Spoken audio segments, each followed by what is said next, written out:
Mettez-vous d'accord en direct sur Sud Radio. Nos invités aujourd'hui, Arnaud Benedetti, professeur à la Sorbonne, rédacteur en chef de la revue politique et parlementaire, auteur de Chaos, un essai donc sur les imaginaires des peuples avec Stéphane Rosès aux éditions du Cerf. Bonjour Arnaud Benedetti. Bonjour à vous. À vos côtés Anne-Laure Blin, députée LR du Maine-et-Loire. Bonjour Anne-Laure Blin. Bonjour à vous.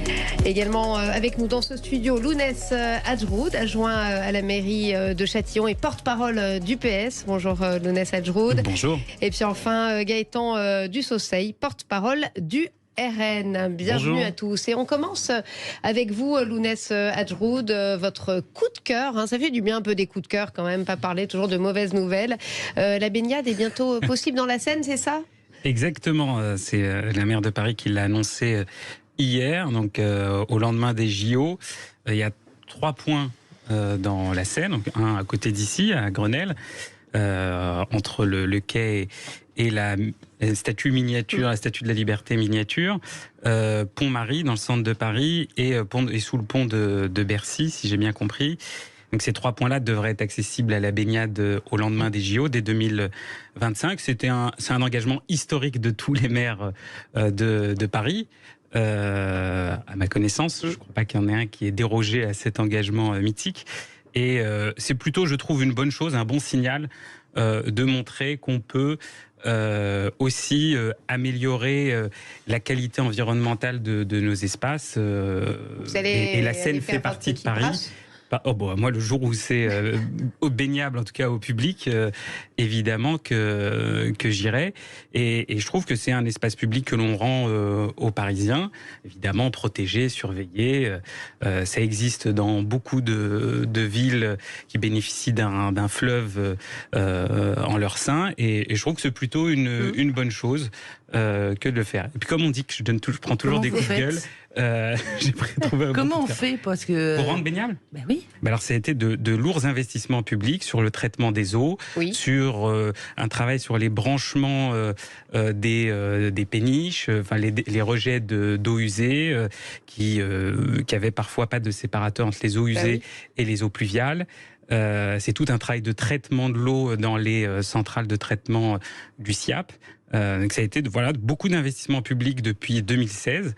Et puis si on prend les investissements qu'il y a eu avant, la qualité de l'eau de la Seine s'est petit à petit largement améliorée. Et je trouve que c'est plutôt un bon signal. Ça veut dire qu'en investissant publiquement dans la recherche, dans le travail de scientifiques, c'est un travail quand même... c'est des scientifiques qui travaillent pour avoir ce résultat sanitaire.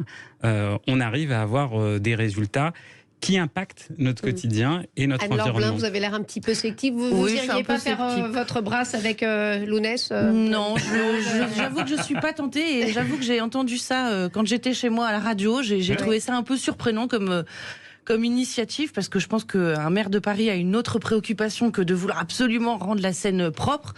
Bon, je me dis qu'à défaut d'avoir une ville propre, ils auront peut-être une Seine propre. Alors, il vaudrait mieux que les Parisiens aient envie d'aller se baigner, parce que la propreté à Paris, ce que je vois toutes les semaines quand je viens à Paris à l'Assemblée, me désespère et est assez affolante. Et je crois que les Parisiens en ont assez. Donc, moi, je pense qu'il aurait mieux valu se concentrer sur les priorités. J'entends cet argument régulièrement, mais je crois qu'il y a des mais logiques c'est la réalité. Malheureusement, la propreté à Paris... La maire de Paris a été réélue malgré toute votre stratégie de saccage permanent. Vous inquiétez pas. On a une candidate très déterminée. Rachida Dati prépare...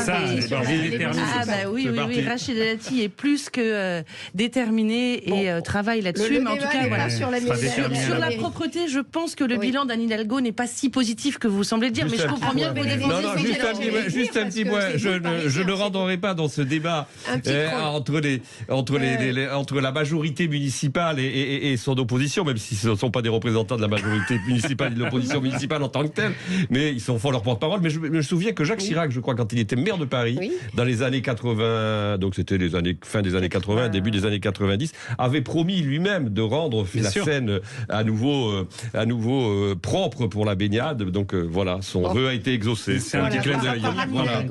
Comme Il avait été plus loin, il dit on pourra même boire l'eau de la scène. Gaëtan, une remarque sur cette scène, ça vous inspire Non, pas particulièrement, mais après je pense qu'on n'est pas obligé de faire de la politique ou de la politique électorale de tous les sujets. Il se trouve que les municipalités, et pourtant c'est pas moi au sein du Rassemblement national qui vais défendre le bilan d'Anne Hidalgo, loin de là, mais bon, c'est vrai qu'il est quand même des compétences d'une municipalité de pouvoir gérer plusieurs dossiers en même temps. Il est vrai qu'il y en a certains qui n'avancent pas assez vite, donc en soi, oui, c'est très bien qu'elle essaye de faire ce qu'il faut pour rendre la scène plus propre.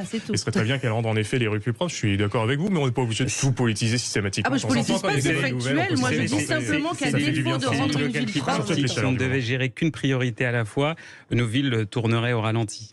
Surtout aujourd'hui. Bon, voilà, ça a en tout cas suscité le débat. On se retrouve dans quelques instants avec votre coup de gueule, Anne-Laure Blin. Restez avec nous. Sud Radio, mettez-vous d'accord. 9h-10h, Stéphanie Demuru. Mettez-vous d'accord en direct sur Sud Radio avec nos invités Anne-Laure Blin, Lounès Adjroud, Gaëtan Dussaucé et puis Arnaud Benedetti. Anne-Laure Blin, je me tourne vers vous parce que vous avez un coup de gueule concernant les agriculteurs. Oui, parce que en fait, il y a des problématiques qui touchent vraiment les agriculteurs, et notamment une problématique très importante, c'est la problématique des nuisibles. Alors aujourd'hui, de manière très politiquement correcte, on appelle ça les ésodes, les espèces susceptibles d'occasionner des débats, donc histoire de camoufler un peu les effets néfastes de ces nuisibles. Et notamment, il y a une espèce particulièrement qui est très problématique, notamment en période de semis pour les agriculteurs, c'est les choucas.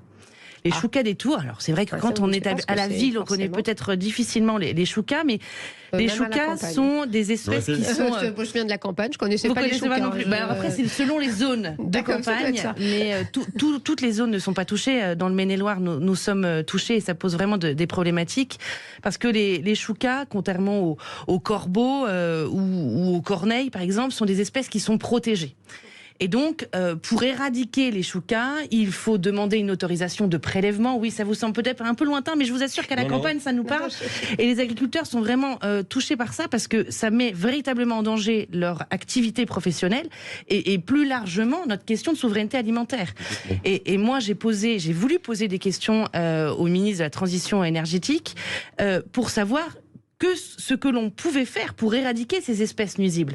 Parce que si on ne les régule pas, et si à chaque fois qu'il y a des autorisations, notamment préfectorales, qui sont délivrées aux agriculteurs pour les éradiquer, et parce qu'elles sont attaquées par des associations animalistes telles Crown Life ou One Voice, vous avez des vraies problématiques de multiplication, et vous avez clairement des exploitations agricoles, des cultures qui sont véritablement menacées. Et il vous a répondu, le ministre ?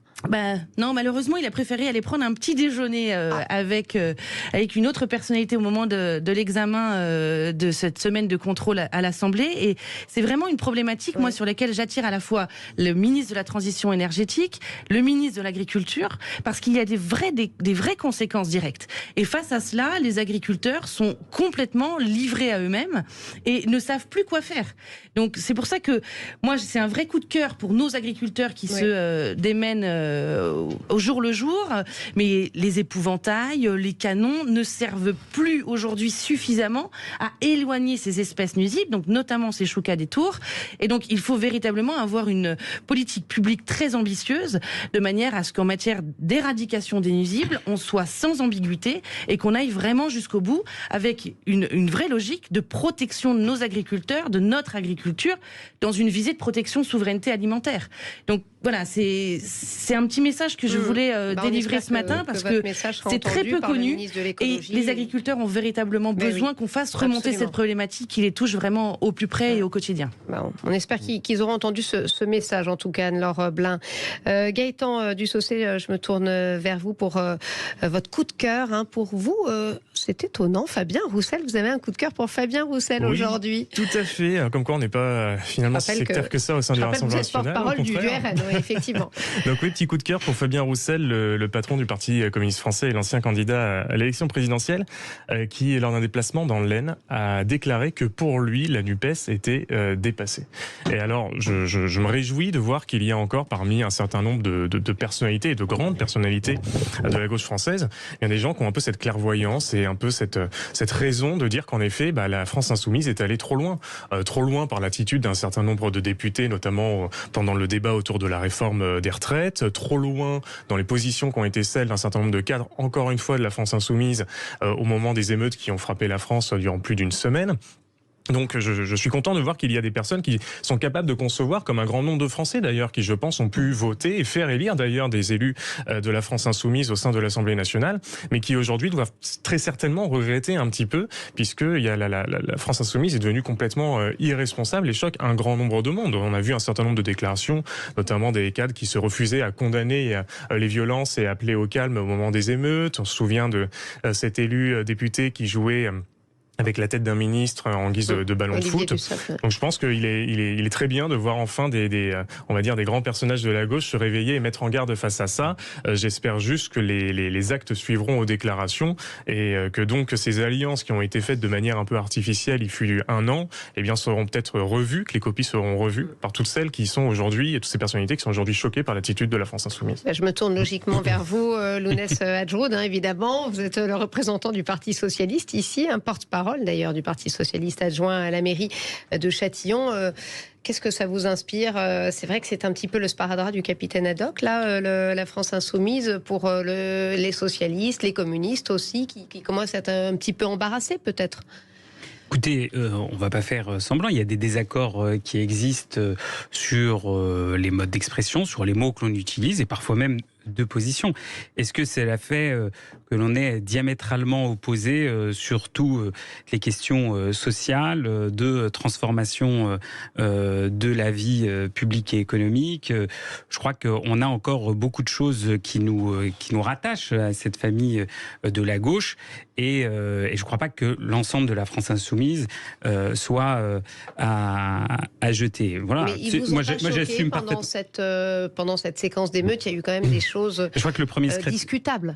Le premier secrétaire du Parti Socialiste a été extrêmement clair sur la question. Nous avons eu un profond désaccord sur ce point-là, et nous avons fait partie de celles et ceux qui ont appelé immédiatement au calme, appelé de manière, et je l'ai fait ici plusieurs fois, à la justice et à un traitement judiciaire de l'affaire Nahel, mais que rien ne pouvait justifier les violences qu'on a pu vivre pendant plusieurs jours. Mais pas au point de rompre l'accord.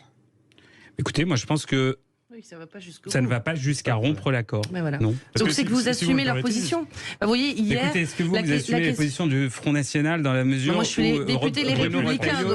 Bruno Retailleau disait hier qu'il n'avait pas... Pardon, vous me souvenez à peu près pas. C'est la même position. Non, le Parti Les Républicains a une ligne très claire. Bruno Retailleau ne voyait plus de tabou à assumer des propositions du Rassemblement National. Voilà, que les digues... Ça, c'est une vision de la droite qui parle comme nous pendant la campagne. Par ailleurs, moi j'ai envie de vous dire...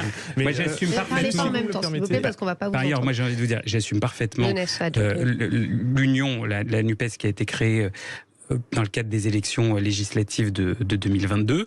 Je crois que ça a réveillé un espoir chez un certain nombre de nos concitoyens de gauche, principalement, puisque c'est eux qui ont été amenés à voter pour ceux qui ont été élus. Le nombre de députés présents à l'Assemblée le prouve. Nous n'avons pas gagné, certes. Vous êtes fait quand même aspirer par la France insoumise. Pardon ? Vous êtes fait aspirer par la France insoumise. Vous avez qui devant vous ? Le porte-parole du Parti Socialiste. Mais vous n'êtes pas député. Je ne suis pas député, mais regardez je n'étais pas candidat. Oui, mais regardez le nombre. Non, mais ce que je veux dire, c'est que vous regardez le nombre de députés socialistes à l'Assemblée sont clairement moins nombreux que sous la législature précédente. Je vous rappelle qu'on a fait 1,7% au profit de la France insoumise. Je vous rappelle qu'on a fait à 1,7% l'élection présidentielle et qu'il a fait 20%. Mais est-ce que vous vous désolidarisez? C'est une question très importante. Est-ce que vous vous désolidarisez de la présence des députés de la France insoumise à la manifestation manifestation interdite de samedi. Écoutez, moi je n'y serais pas allé. Par contre, je trouve scandaleux la position de Yael Braun-Pivet qui vient tordre le règlement de l'Assemblée nationale. Il demande des sanctions. Enfin, les trois groupes demandent des sanctions. Donc vous vous désolidarisez pas en fait. Donc c'est normal quand on est député élu de la République d'aller à une manifestation interdite. Quand vous êtes député de la République, par ailleurs, il n'est pas, rien ne condamne le fait d'aller dans une manifestation interdite. Oui. Oui, vous avez le droit. Donc parce qu'il n'y a pas d'infraction créée, vous voulez aller jusqu'au bout. Il y a trois groupes, la loi n'interdit pas, c'est un principe constitutionnel. Parce que la loi n'interdit pas, pas interdit. C'est un principe constitutionnel que vous êtes censé défendre. La loi n'interdit pas, c'est interdit. C'était interdit, pardon, mais donc ça valait une interdiction. La manifestation est interdite. Les organisateurs peuvent, en cas de trouble à l'ordre public, être sanctionnés, mais ceux qui y participent ne peuvent pas, s'ils ne créent pas de trouble à l'ordre public. Vous utilisez le flou juridique et le vide juridique. On est dans un état de droit, on n'est pas dans un état de morale. Voilà, ça sera au bureau de l'Assemblée de juger puisque trois groupes ont déposé justement un processus. Arnaud Benedetti, ça vous inspire quoi? Non, juste sur la question de la participation des députés de la France Insoumise et quelques Verts à la manifestation. Oui, je rejoins ce qui a été dit, c'est-à-dire qu'il n'y a pas d'infraction dans la mesure où, en tant que parlementaire, et ce qui est heureux, vous disposez, avec l'article 26 de la Constitution, d'une immunité parlementaire qui, finalement, organise votre liberté d'action et votre liberté d'expression. Dans le cadre de notre mandat, c'est... Non, mais après, on peut avoir une condamnation politique et morale. Mais il n'y a aucune égalité et je ne vois pas les raisons pour lesquelles, je veux dire, aujourd'hui, on serait amené à les sanctionner. Mais enfin, ça, c'est une autre... Non, mais sur le plan... Je parle uniquement sur le plan formel et sur le plan du droit. Après, sur le plan politique... Oui, mais c'est quand même une conquête. Non, mais la gauche est toujours très prompte à nous donner des leçons de morale, mais jamais à s'appliquer à elle-même. Je ne défends pas la France. Soyons clairs, je ne défends pas la France insoumise. Je dis qu'il y a des principes qui existent dans la République, que ces principes sont issus d'une longue histoire. Je rappelle que la conquête de l'immunité parlementaire, c'est la Révolution française, c'est 1789, c'est Mirabeau, c'est le serment du jeu de paume. C'est une conquête extrêmement importante et qui vous protège tous d'ailleurs, et qui vous protège également, madame. Donc c'est un point, je crois, qu'il faut souligner. Oui, mais il y a quand même une conduite à tenir, pardon. Alors après, moi, je ne me permets pas non, mais je parce que j'ai une immunité parlementaire. Je termine. C'est scandaleux ce que vous dites. Arnaud Benedetti. Mais non, mais là, Arnaud Benedetti fait état du droit. Oui, mais on ne peut pas tous... Je ne veux pas scandaleux, je fais un rappel du droit. Si le rappel du droit est scandaleux, alors on vit pas. En effet, on risque de ne pas se comprendre. Mais c'est pas un rappel de droit. Il y avait une manifestation interdite, donc de fait, on ne se rend je crois que vous m'avez pas compris. Je crois que vous m'avez pas compris. J'ai pas dit que je justifiais la présence des parlementaires de la France insoumise dans la manifestation. Je dis que, mais pas du tout. Je dis que juridiquement aujourd'hui, rien n'autorise à ce que l'on puisse les poursuivre. C'est tout. C'est le droit. C'est la réalité, j'allais dire, constitutionnelle du pays. Non, mais par contre, pour en revenir au débat de fond, c'est-à-dire sur ce qui traverse aujourd'hui la gauche, le problème, si vous voulez, de la gauche, c'est que l'unité qui s'est faite autour de la NUPES est une unité qui s'est faite autour de la force la plus radicale de gauche. Ce qui pose un problème à la gauche parce que quand on regarde la capacité qu'a eu la gauche à chaque fois conquérir le pouvoir, elle a pu conquérir le pouvoir parce que la capacité de rassemblement se faisait finalement autour de ceux qui étaient les plus centraux à gauche, en d'autres termes les plus modérés, c'est-à-dire la social-démocratie que représentait le Parti socialiste. Là, en l'occurrence, on est quand même à front renversé. Imaginez par exemple les années 70, si ça avait été le parti, ou même le début des années 80, si ça avait été le Parti communiste qui avait été dominant par rapport au Parti socialiste de François Mitterrand. On peut imaginer que la gauche n'aurait jamais pu conquérir le pouvoir. La difficulté aujourd'hui, et je crois que ça pose un problème d'ordre tactique, un problème idéologique et un problème moral quand même pour une partie de la gauche, parce qu'en effet, il y a des propos des insoumis qui ne sont pas acceptables, et je vous rejoins là sur ce point. En l'occurrence, la vraie difficulté aujourd'hui, c'est que je ne vois pas quel est l'espace politique qui existe pour la gauche pour redevenir, c'est-à-dire recréer une offre politique qui soit une offre politique d'alternance crédible, surtout au regard d'une évolution de la société française, qui est quand même une évolution qui va plutôt dans le sens d'une forme de droitisation. Donc ça va être compliqué. Je vous propose, messieurs, dames, de poursuivre ce débat dans quelques instants. Restez avec nous, ça a l'air en tout cas de vous passionner. Sud Radio, mettez-vous d'accord. 9h-10h, Stéphanie Demuru. Mettez-vous d'accord, 9h31 en direct sur Sud Radio. Je peux vous dire que j'ai dû jouer les maîtresses d'école parce que les débats étaient nourris, y compris pendant cette petite pause. Je vais donner la parole à Gaëtan Dussaucé, toujours sur la NUPES qui manifestement crée des passions ici dans ce studio. Débat, c'est normal. Non, mais c'était juste pour revenir quand même sur une question qui était quand même assez essentielle. C'est qu'en réalité, il y a un an, lorsqu'on était dans la campagne des législatives, le projet commun de l'intégralité des partis de gauche et des candidats de la gauche était de mettre Mélenchon Premier ministre. C'était d'ailleurs ce qu'il y avait sur les affiches de la France Insoumise à l'époque et de la gauche NUPES, c'était Mélenchon Premier ministre. C'est-à-dire qu'il y avait quand même un objectif commun qui était de gouverner ensemble le pays. Et moi, c'est ça cette question que je pose aujourd'hui à l'intégralité des autres partis politiques, indépendamment de celle de la France Insoumise, c'est est-ce que vous êtes prêts demain, avec le bilan qui est celle et l'attitude qui est celle de la France Insoumise depuis un an sur les bancs de l'Assemblée nationale et dans les rues du pays, est-ce que vous êtes prêts demain à partager le pouvoir avec eux, oui ou non? Parce que si c'est le cas, désolé, mais je trouve que c'est quelque chose qui est excessivement dangereux et qui est excessivement irresponsable par rapport à l'attitude de la France Insoumise depuis 12 mois. Lounès Hadjoud, on vous laisse répondre puisque vous êtes le porte-parole du PS ici dans ce studio. Je reconnais que c'est pas facile. Non, c'est dur d'être de gauche, mais il y a une chose qui rassure, c'est que tout le monde est omnibulé par la gauche, donc ça crée un petit peu d'espoir pour l'avenir. Sinon, on ne commente pas ce qui est inintéressant. Donc, un avis très réjouissant si on s'en compte. Écoutez, quand je vous regarde et l'état de votre parti, je me rassure. Vous voyez. Ah, vous inquiétez pas, on se porte très bien et on travaille. Et voilà. On n'a pas besoin de faire des échauffourées comme font la France Insoumise. Voilà, on est simplement respectueux des institutions. Je crois qu'on est quelques-uns à connaître l'histoire du Parlement. Anne-Laure Blin, excusez-moi, mais Lounès Hadjoud, vous n'avez pas répondu à la question de Gaëtan Dussaucé. Je trouve assez culotté tout ce procès qui est fait à la gauche dans sa globalité, même à la France Insoumise en particulier, sur qu'il serait des trublions dans le Parlement. Mais attendez.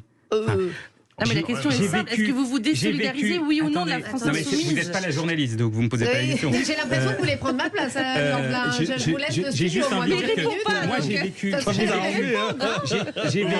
le débat du mariage pour tous dans l'hémicycle et je peux vous dire que rien de ce qui a été dit ou fait par les parlementaires de la NUPES pendant le débat sur les retraites n'est au centième du niveau de ce que j'ai pu entendre dans l'hémicycle durant le débat et du brouhaha qu'il y a pu y avoir durant les débats du mariage pour tous et d'autres débats. Mais si, parce que c'est la vie dans l'hémicycle et que l'hémicycle. Mais on n'est pas dans l'hémicycle, ils sont dans une manifestation interdite. Mais c'était pas ça. La question de M. Gaëtan Dussaucé parlait du débat des retraites, du positionnement de la France Insoumise dans sa globalité. De gouverner ensemble demain.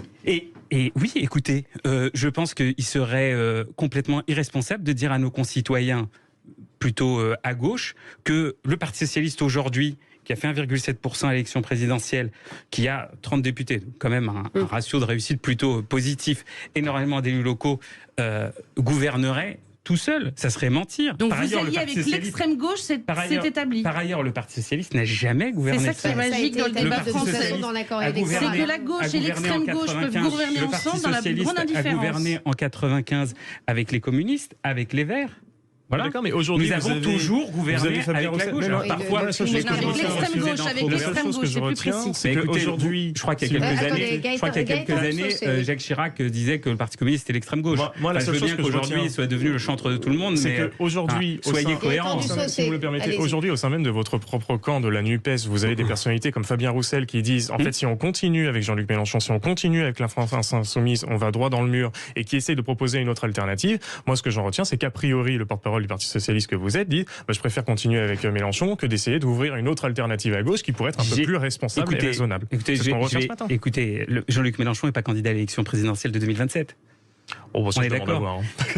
Aux européennes. Pourtant, il donne des consignes à ses députés dans l'hémicycle. Et qu'il donne des consignes aux députés de son parti politique. Donc il faut juste établir son rôle là-dedans. Il est chef de file de la France Insoumise. Qu'il donne des consignes à ses députés, c'est la moindre des choses. Il y a une querelle entre les deux, là, parce que là, c'est le retour du débat de droite. On ne s'entend plus. Arnaud Benedetti, vous, le spécialiste de la Constitution. Moi, je pense que les rapports de force politique aujourd'hui à gauche font que c'est encore une fois extrêmement difficile pour la gauche de pouvoir incarner une offre une offre, j'allais dire, crédible de gouvernement, une offre d'alternative crédible. Mais le problème, c'est que la gauche est très morcelée. Elle n'est pas seulement morcelée, il ne faut pas limiter la gauche à la NUPES. Vous avez alors une offre qui essaye de se reconstruire du point de vue de la social-démocratie autour de M. Cazeneuve. Ça va être quand même très compliqué, me semble-t-il, même si de ce point de vue, Cazeneuve a une cohérence et un parcours pour lui qui, d'une certaine manière, l'autorise à pouvoir essayer d'entreprendre ce type d'initiative. Et puis, il y a quand même une partie de la gauche, il ne faut jamais l'oublier, qui est partie chez Emmanuel Macron, et qui est partie chez Emmanuel Macron dès 2017. C'est notamment ce que l'on appelait la deuxième gauche, c'est-à-dire la gauche rocardienne. Donc, la difficulté, c'est qu'aujourd'hui, vous avez non seulement des divisions au sein de la NUPES qui apparaissent, et on savait que ces divisions existaient sur la question énergétique, le Parti communiste n'a pas la position des Verts et les positions de la France insoumise. Sur la question du rapport à la République, le Parti communiste n'a pas la même position, en effet, que celle aujourd'hui de la France insoumise. Mais il y a même des divisions à l'intérieur de la France insoumise. Monsieur Ruffin n'exprime pas la même ligne politique que Jean-Luc Mélenchon. Il a, par exemple, sur les questions de sécurité ou même sur les questions d'immigration, une petite musique qu'il fait entendre. Mais la question, donc, c'est la ligne. C'est la ligne derrière. Oui, enfin, attendez, je veux dire, si vous voulez qu'on parle des Républicains durant le débat des retraites, quelle était la ligne? On la connaît pas. Si on veut jouer à ce jeu, on peut jouer à ce jeu.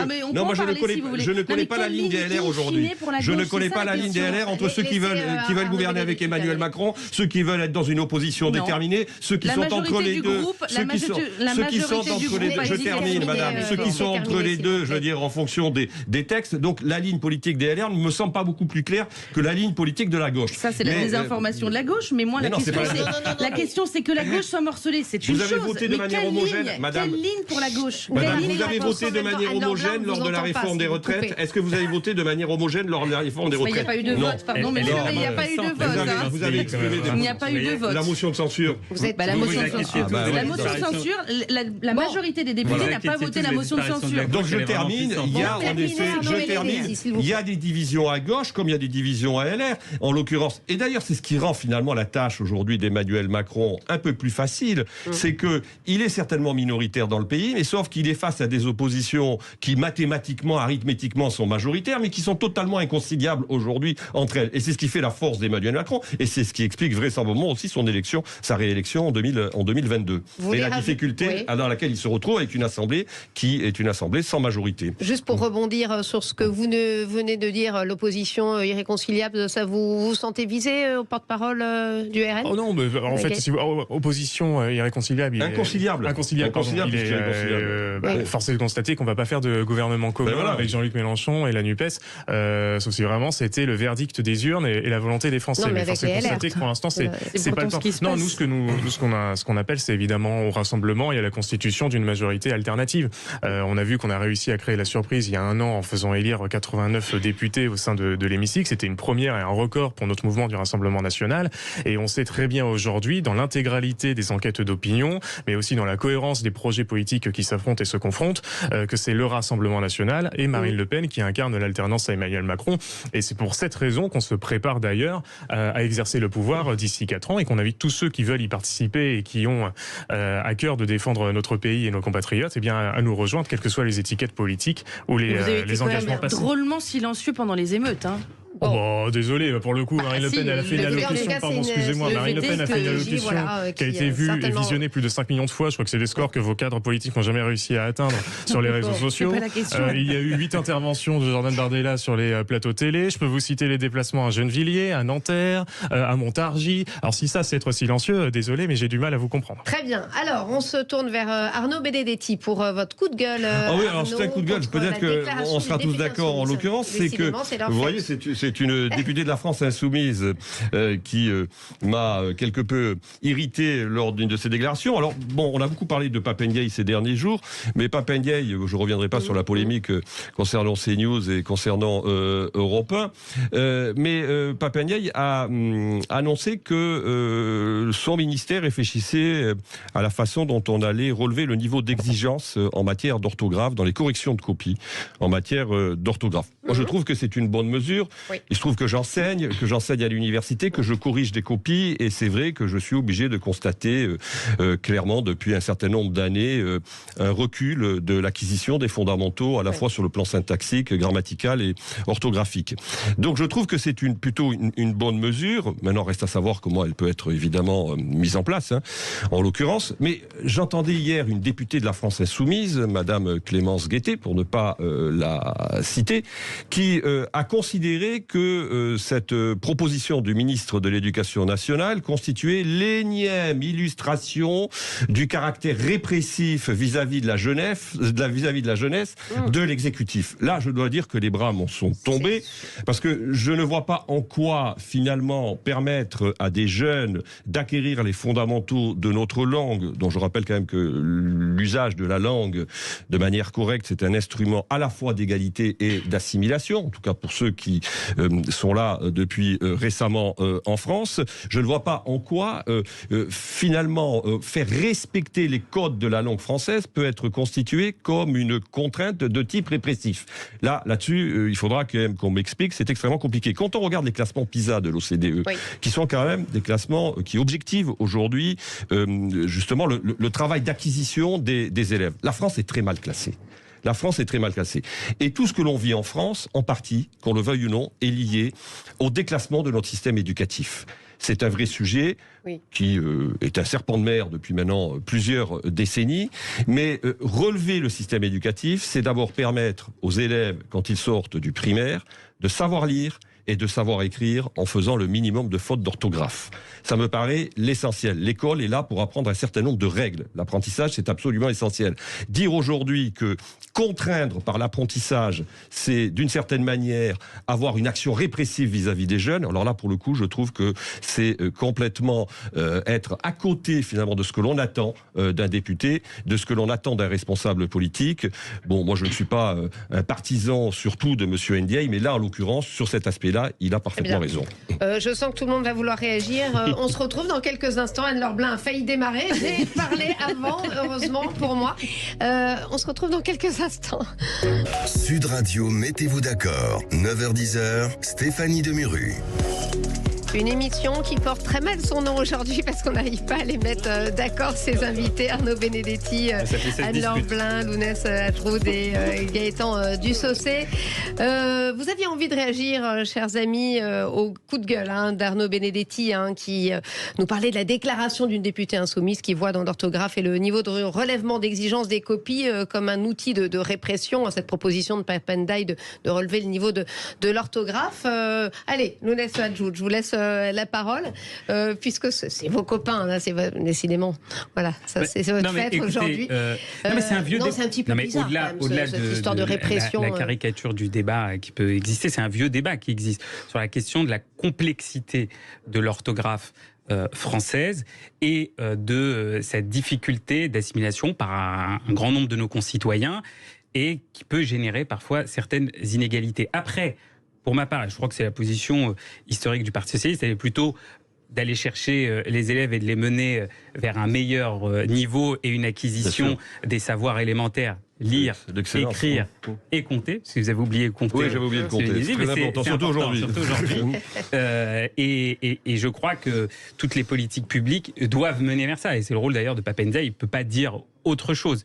Ensuite, qui est...